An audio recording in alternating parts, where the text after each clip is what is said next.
greater good. It's just a vaccine, you guys. Don't be a jerk. It's for the greater good. Go get a damn mask and put it on your face. Mask on, fuck it, mask on. Mask on, fuck it, mask on.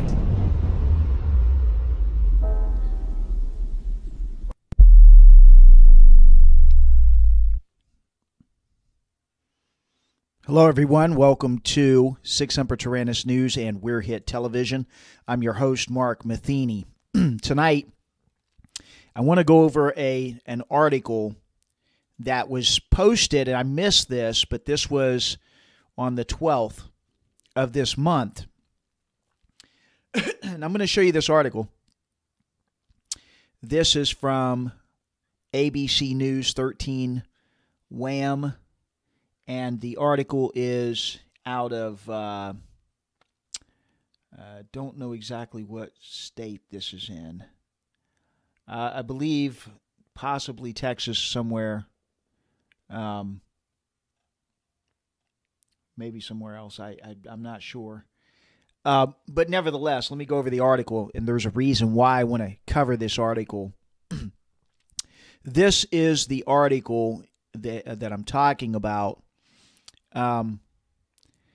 Teens charged with murder, accused of intentionally setting a man on fire, okay? And I want you to pay attention to this news report. But it says two teenagers, 16 and 14, have been charged with second-degree murder after police say they intentionally lit a man on fire, causing his death. It's in Rochester, okay? Rochester police were called to Lael Avenue, Murray Street, Friday. They say 53-year-old Stephen Amenhauser had been doused in flammable liquid while sitting in a chair inside of his apartment and lit on fire. Bystanders tried to put out the fire. The first responders transported him to the University of Rochester Center, and they said he had suffered second and third degree burns over 70% of his body, and he ended up dying from his injuries. I'm going to show you this report from their local news affiliate.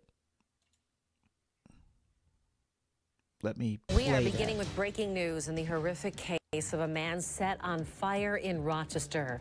Two teens are now charged with murder, one of them with a violent past.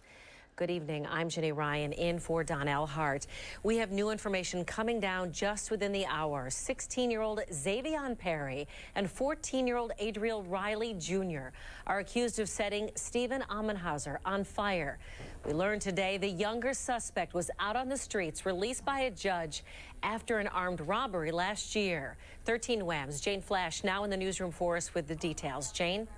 Well, because of his age, much of his arrest history has been sealed by a family court judge. 6 months before this horrific crime, Adriel Riley was arrested, released, and has failed to show up to court until this arrest.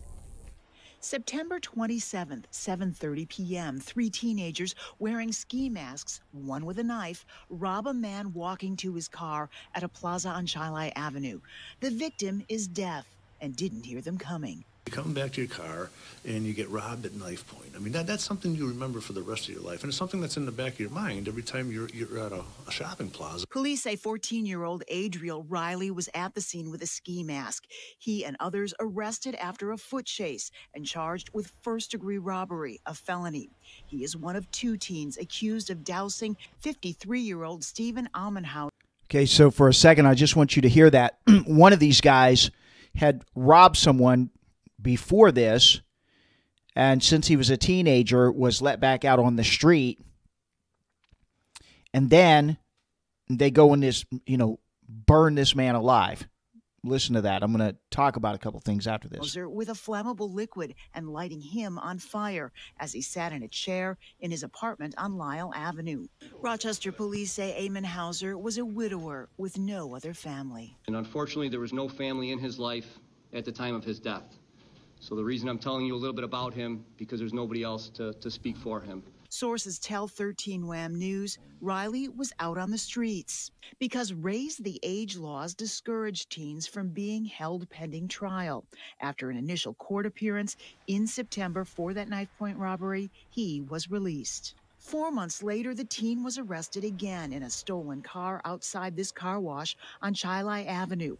Even on top of the former violent felony charge, it was not enough to hold him. Sources say he was a no-show at court appearances. Now, there's a new victim, a man in his 50s who died after suffering second and third degree burns over 70% of his body. We victimized people that didn't have to be victimized, had the system worked the first time. Now, a judge set $100,000 bail for 16-year-old Xavier Perry. Adriel Riley is now being held no bail, no release. Both are at the Children's Detention Facility. Under Raise the Age, both cases will be handled in Youth Part Court.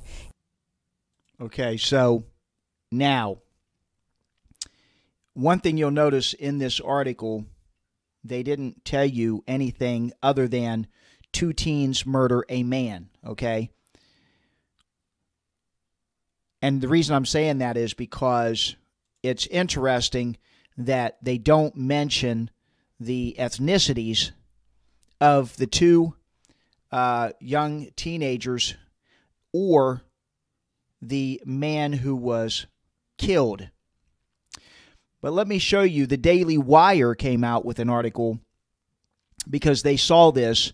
This article is from today, March 16th. And here's what they published. 2 teens set mentally ill man on fire. If races were reversed, it would be a national story. Now, why did they say that? Why did they say if the races were reversed, it would be a national story? Well, let's look at that. 2 black teens have been charged with assault and arson in connection with the brutal death of a mentally ill white man in Rochester, New York. Okay? Now, listen, the reason I'm bringing this up is I am not by any means a racist, okay?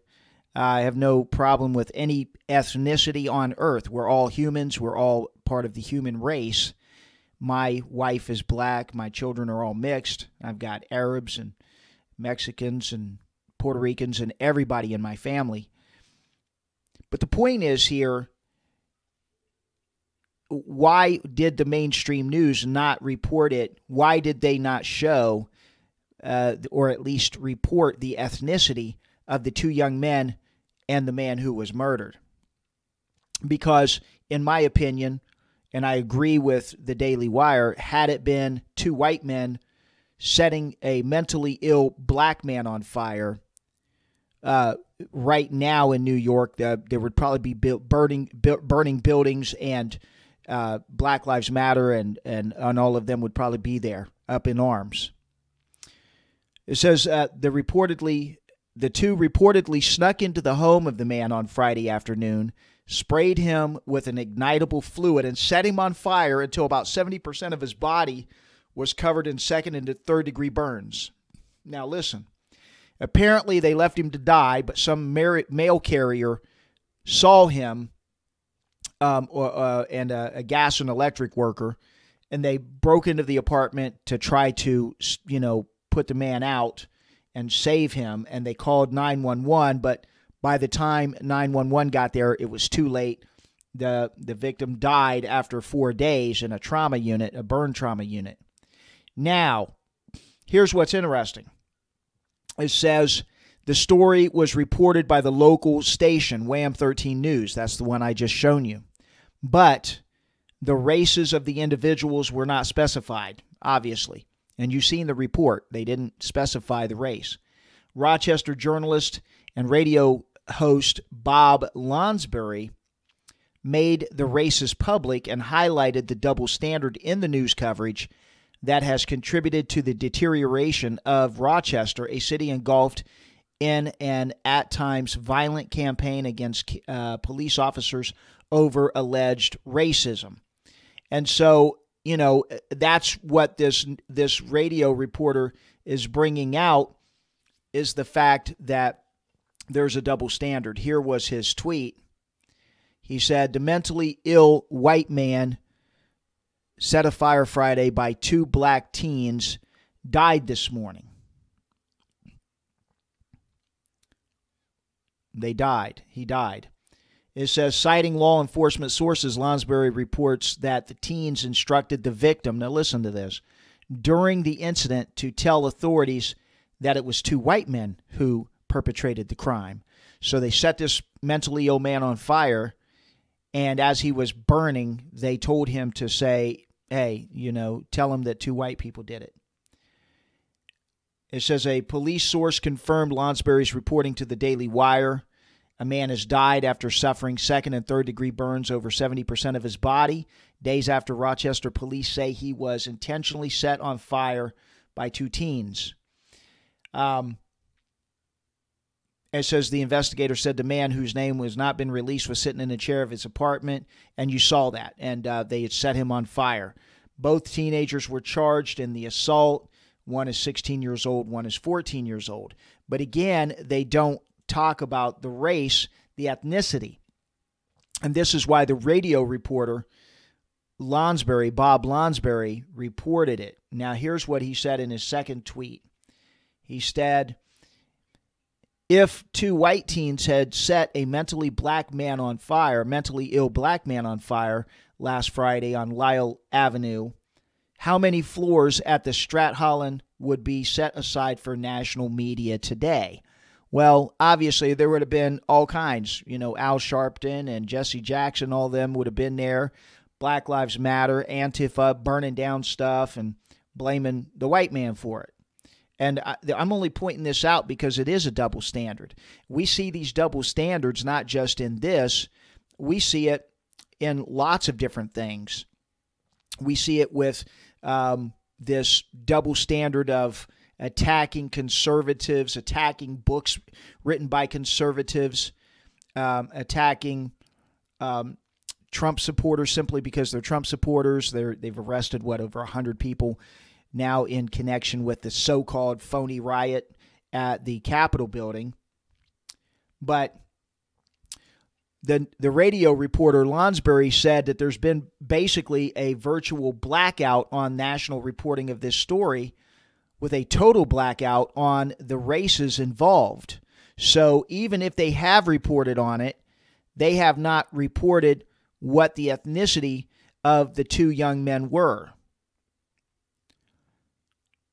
And then it goes on and says that the New York Post and USA Today, which reprinted the Rochester Democrat Chronicle story, gave the report some air, but the race again was not mentioned.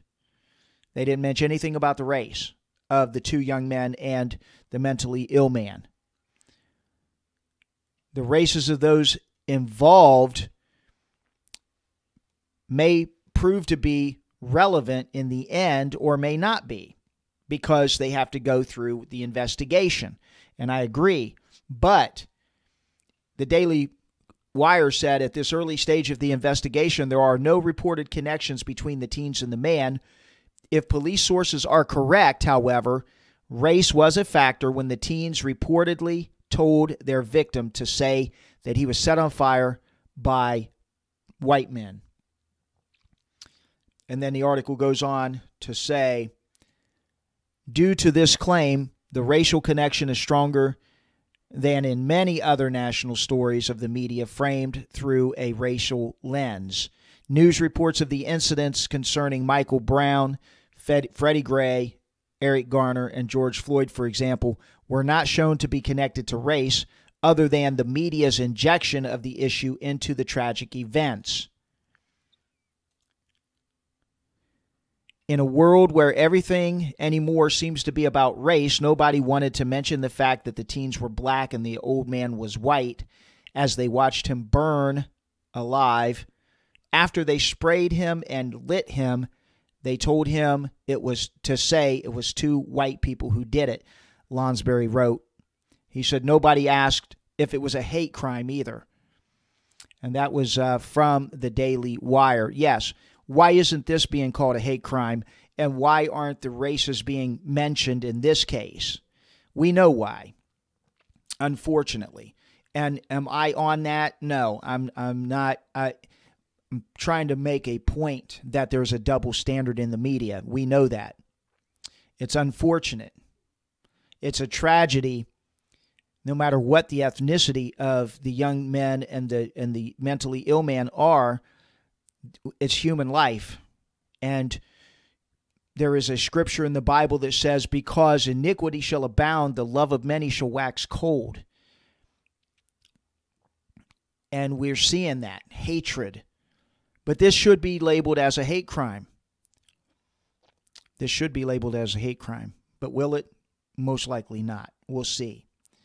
I just wanted to bring that out, people.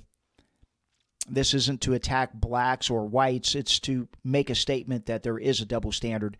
We know there's what's going on. I'm not going to go into a whole lot of other stuff right now because otherwise I'll probably get shut down on YouTube.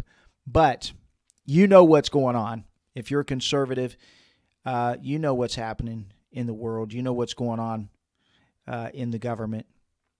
So for Sic Semper Tyrannis News, I'm Mark Matheny saying the Bible teaches us that we should love the Holy One with all our heart, soul, and might, and love our neighbors as we love ourselves. Whether you're black or white or yellow, brown, red, whatever ethnicity you are, whatever culture you are, we have to break this hatred, people. Don't allow the elites to utilize this to divide and conquer us. For Sic Semper Tyrannis News, I'm Mark Matheny. Protect your own rights, because if you don't, no one else will. Thanks for watching. It's just a mask, you guys. Don't be a jerk. It's for the greater good. It's just a vaccine, you guys. Don't be a jerk. It's for the greater good. Go get a damn mask and put it on your face. Mask on, fuck it, mask